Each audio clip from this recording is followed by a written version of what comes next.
नमस्कार माऊली, नमस्कार. माऊली, आपल्याला हा मनुष्याचा जन्म मिळतो तरी कसा? अनेक योनी नंतर हा मनुष्य देह आपल्याला प्राप्त होतो आणि त्यासाठी आपण त्या विधात्याचे ऋणी असतोच. पण आपण कधी असा विचार केलाय का की विधात्यानं अशी रचना का केली असेल? मनुष्याचा किंवा कोणत्याही जीवाचा असा मृत्यू का होत असेल? त्याचा जीवन प्रवास का थांबत असेल? हे थोडं दुर्दैवी नाही का? पण नाही माऊली, मृत्यू हा कधीच शेवट नसतो, तर या जीवन प्रवासाच्या नव्या टप्प्याची ती सुरुवात असते. कारण एक जीवन संपलं की आपल्याला पुढचा जन्म मिळतो, त्या पश्चात त्याच्या पुढील, म्हणजे ही जीवन शृंखला अखंड चालू राहते.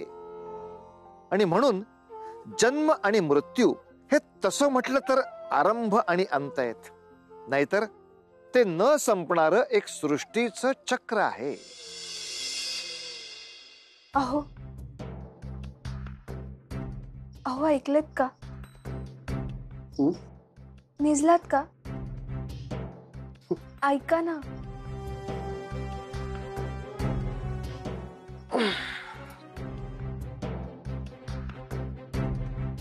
बोल, काय बोलायचं? तुम्ही पिताश्री जे सांगतात ते ऐका बघू. काय ऐकू? तुम्ही दुसरा विवाह करा आणि दुसरी पत्नी घरात आणा.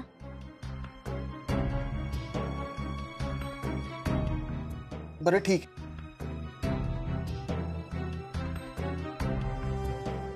केला दुसरा विवाह. पण हल्लीच्या मुली असं मनापासून पाय चिपून देत नाहीत ना. त्यात काय एवढं? त्यासाठी मी आहे ना. चला हे ठीक आहे, पण शिवाय कोणी असा स्वयंपाक देखील करत नाही ना. घराची निगा, स्वच्छता, बारकाईने सगळीकडे लक्ष देणे, काही काही करत नाही. अहो पण ह्या सर्वांसाठी मी आहे ना.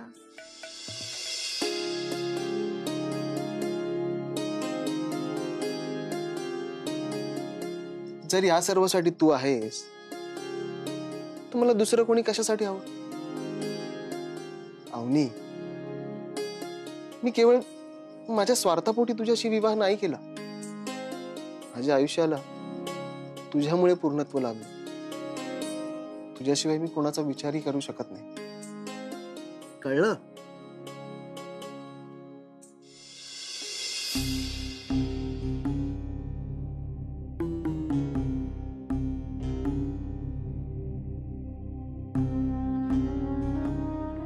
अगं अशी किती काळ ढिंब बसून राहणार? हे पाणी घरी घेऊन जायचे आहे.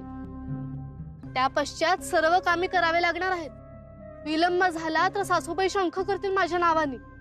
सुमात्रा, तूच माझी एकमेव सखी आहेस, जी माझ्या मनाची अवस्था समजू शकेल. तूच सांग, काय करावे मी?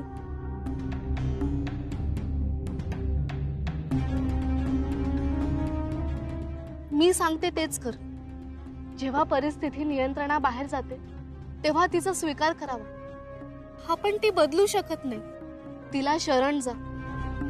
अवनी, हे तुझे कसोटीचे क्षण आहेत. आणखी किती शरण जावे?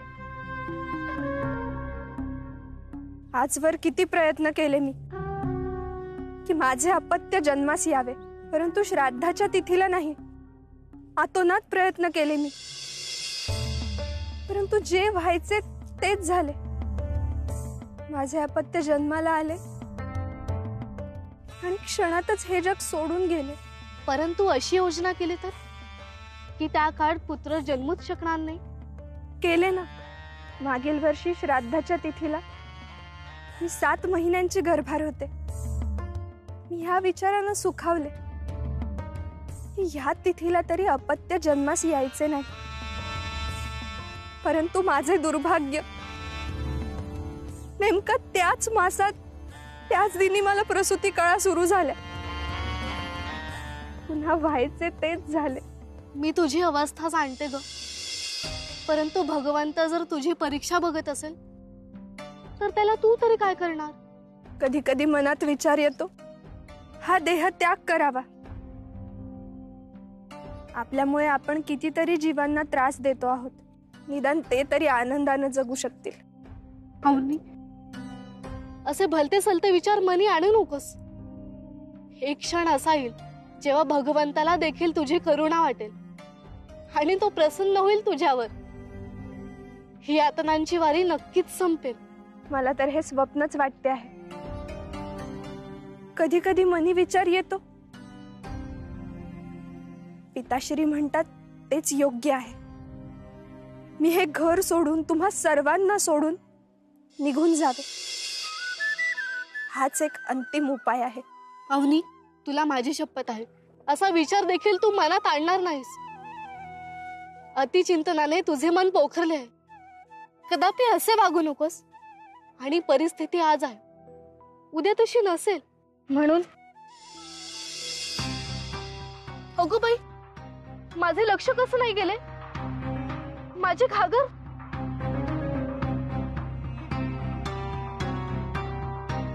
आता ही घागर देखील पाण्यात अधांतरी राहणार नाही.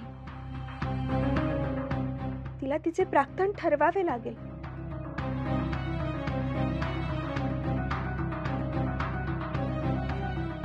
माझा आता निर्णय झालाय.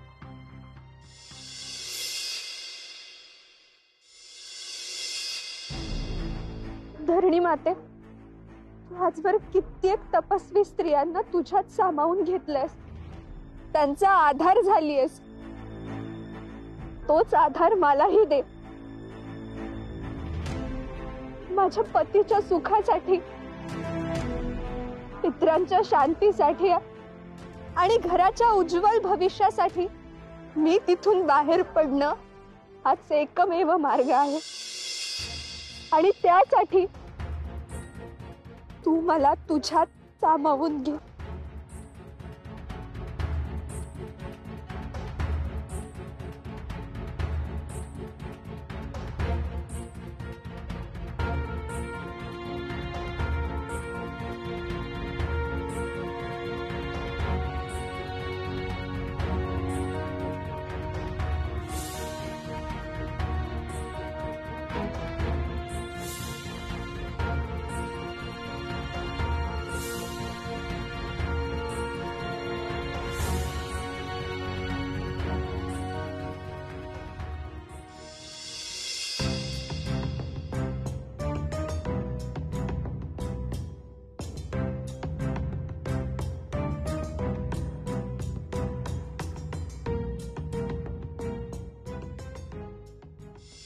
पिताश्री, पिताश्री.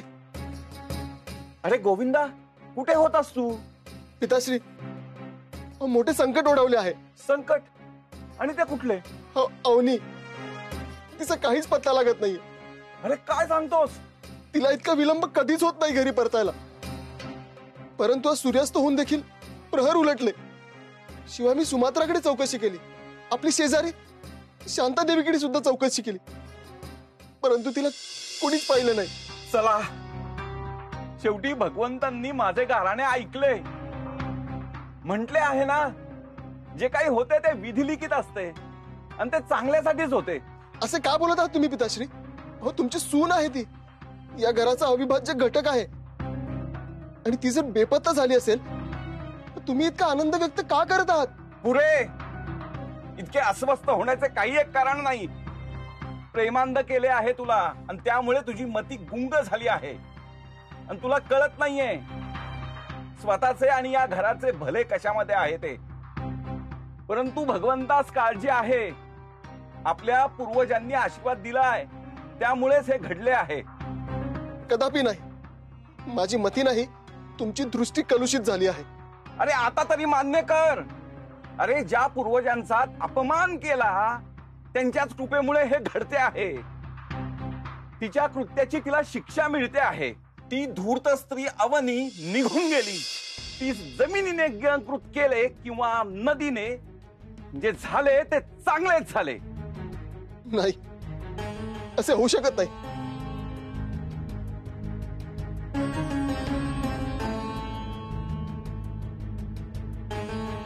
प्रभू, अवनीला माझ्यापेक्षा जास्त आपण ओळखता प्रभू. तिच्या इतकी पुण्यवान स्त्री मी पाहिली नाही. तिला सुखरूप घरी आणा प्रभू. अवनी कुठल्या संकटात सापडली नसेल ना प्रभू. तिची सुटका करा प्रभू, तिची सुटका करा.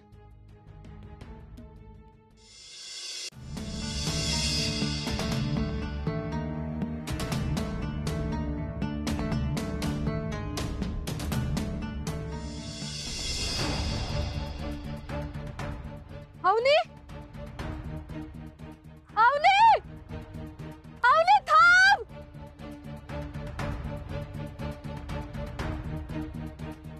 असे करू नकोस. तात्काळ या नदीमधून बाहेर ये अवनी. ऐक माझा. असा स्वतःचा प्राणत्याग करू नकोस अवनी. नाही सुमात्रा, आता मला आणखी मोहात पाडू नकोस. आता असे हे अपमानित आयुष्य जगण्यात मला काहीही रस राहिलेला नाहीये. अगं परंतु असा कुठले प्रसंग ओढावलाय तुझ्यावर की तू हे पाऊल टाकले आहेस? तुझी नाही तर किमान इतरांची काळजी करवणी. काय होईल त्यांचं जेव्हा त्यांना कळेल तुझ्याबद्दल अवनी? त्यांचे भले व्हावे म्हणूनच मी हे पाऊल उचलते आहे. मी ह्या सृष्टीतून नाहीशी झाले, त्यातच सगळ्यांचे सौख्य सामावले आहे हे मी जाणू नये. आता मला कुणीही थांबवू शकत नाही. अवनी, अवनी नको.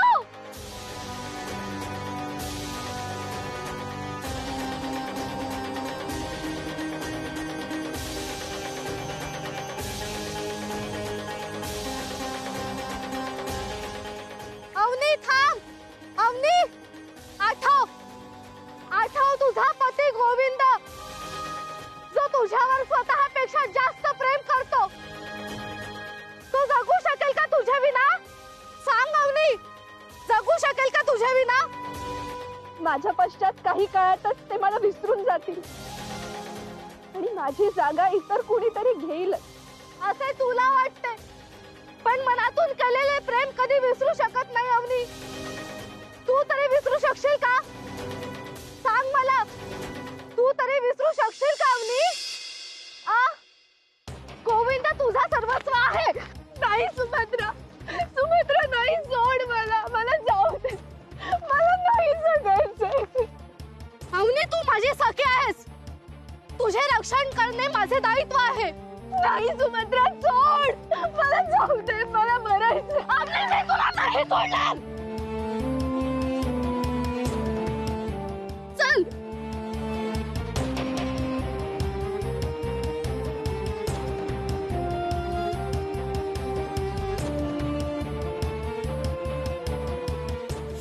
सुभद्रा सोड मला. सुभद्रा मला नाही जगायचंय. सुभद्रा, सुभद्रा सोड, जाऊ दे मला. अवनी, तू काय करायला निघाली होतीस? एवढा मानव जन्म मिळालेला केवळ क्षुल्लक कारणासाठी तू ते त्यागून देत होतीस. एका क्षणात तू मोकळी होशील सुद्धा, पण त्या पश्चात आमचे काय? आमचा विचार न करता तू हा स्वार्थी निर्णय कसा घेऊ शकतेस?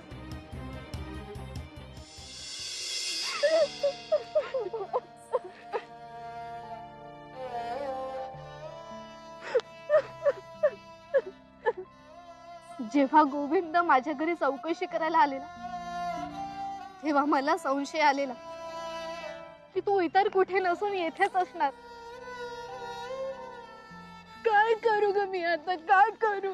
मी सांगते, मी तुला तुझ्या घरी घेऊन जाते. नाही नाही, आता पुन्हा तिथे जायचं धाडस नाहीये ग माझं. का? तू काय पाप केले आहेस? हे तुझे हक्काचे घर आहे. तुझी माणसे तुला नक्कीच समजून घेतील. विश्वास ठेव. चल.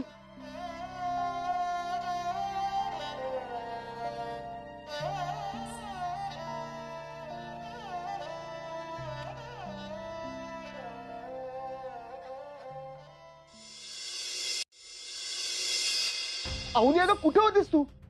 किती शोधलं मी तुला, तरी देखील सापडली नाहीस. आणि हे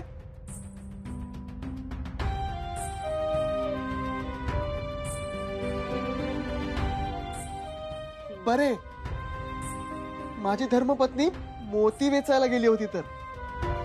हो ना? तुझ्या डोळ्यातील अश्रू पाहून तर वाटते आहे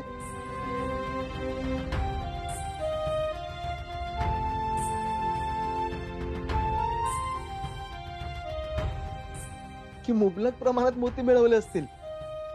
परंतु आहेत कुठे ते मोती? त्या चाणाक्ष सुमात्राने लंपास केले असणार, बरोबर ना? माझ्या भोळ्या भाबड्या पत्नीला फसवून नक्कीच संधी साधली असणार तिने. छे हो, अश्रूंचे कधी मोती होत असतात का?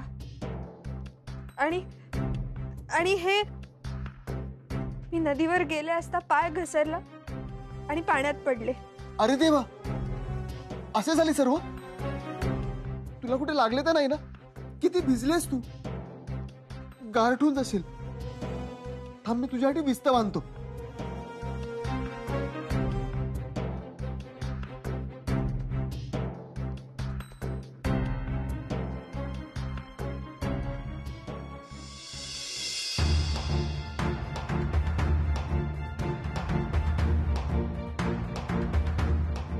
ईश्वरा, नेमकी तुझी योजना काय तेच मला कळत नाही. माझ्या या त्रासाला कंटाळून हे जग सोडून मुक्तता मिळवण्यासाठीच प्रयत्न करत होते, पण तू ते देखील यशस्वी होऊ दिले नाहीस. म्हणजे मी या त्रासात कितपत राहावे हेच तुमच्या मनात आहे का देवा? जे काही आहे ते सांगून टाका. मंडळी, आपल्यावर एक आगळे संस्करण झालेले आहे, ज्याच्यामध्ये जीवनाला नायक आणि मृत्यूला खलनायक ठरवलंय. आता काही बाबतीत ते खरंही आहे, पण असा विचार करायला हवा की जीवनातल्या अनेक अवस्थांच्या पैकी ती देखील एक अवस्थाच आहे. जसा जन्म सोहळा आपण साजरा करतो, तसा समाजामध्ये काही ठिकाणी मृत्यूचा देखील सोहळा साजरा करतात, ज्यात त्या जीवाला पुढील प्रवासासाठी सदिच्छा दिल्या जातात. किती पुढारलेपणा आहे माऊली आपल्या या भारतीय संस्कृतीमध्ये. पण माऊली, आपल्या प्रियजनांच्या मृत्यूचं आपल्याला अत्यंतिक दुःख होतं, कारण त्यांच्याशी असलेलं आपलं भावनिक नातं आणि असीम प्रेम. पण त्यांच्याच सुखासाठी आणि समाधानासाठी आपण हा विरह सहन करत असतो, त्यांच्या पुढील प्रवासाला शुभेच्छा देत असतो. आपण देखील मृत्यू या अवस्थेचा असाच विचार करा. उतू नका, मातू नका, घेतला वसा टाकू नका.